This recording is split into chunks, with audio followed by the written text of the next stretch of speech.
It was Christmas on the island of Sodor. All the engines were working hard. Thomas and Toby were busy carrying people and parcels up and down the branch line. Everyone was happy. Only the coaches, Annie and Clarabelle, were complaining. It's always the same before Christmas, they groaned.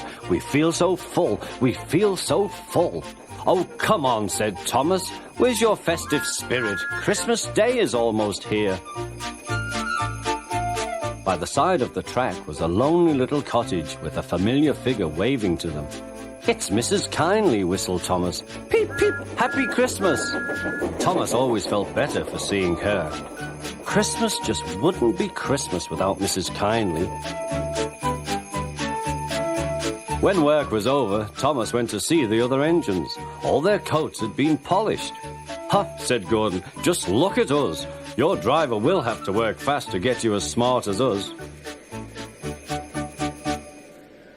Never mind that, replied Thomas. I've something important to say.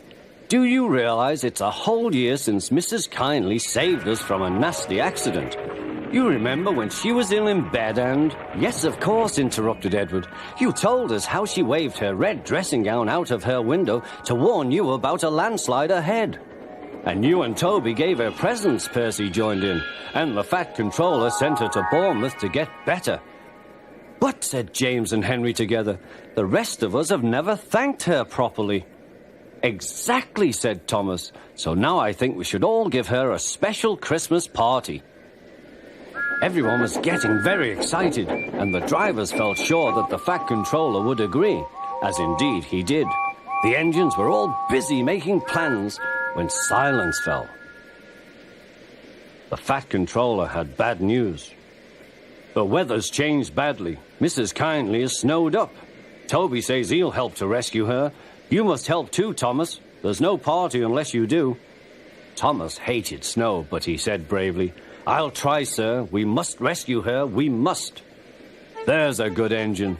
You and Toby will manage splendidly. Thomas charged the snowdrifts fiercely.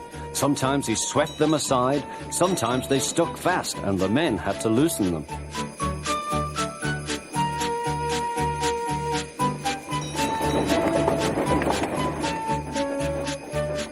But at the cutting near the cottage, they could go no further.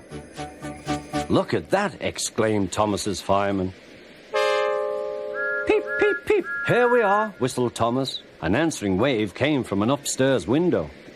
Then they heard a familiar sound. That's Terence, said Thomas. He's come to help too. Sure enough, Terence had a snowplow and was working hard to clear a path to the railway line in safety. At long last, the rescue was complete. Percy took the tired workmen home. Terence said goodbye to Mrs. Kindly and promised to take care of her cottage as he watched them all set off. The engines made good time. No more snow had fallen, but the yard was dark. Thomas's heart sank. Suddenly, all the lights went on. What a marvelous sight awaited Mrs. Kindly.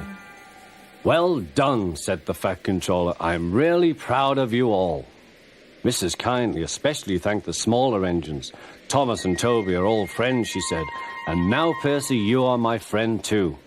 Percy was very pleased. 3 cheers for Mrs. Kindly, he called. Peep, peep, peep. They all whistled.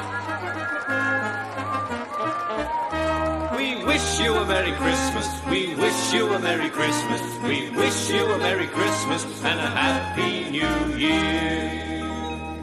Thomas the Tank Engine and his friends thought it was the best Christmas ever, and Mrs. Kindly could think of nowhere she would rather live than here with them on the island of Sodor.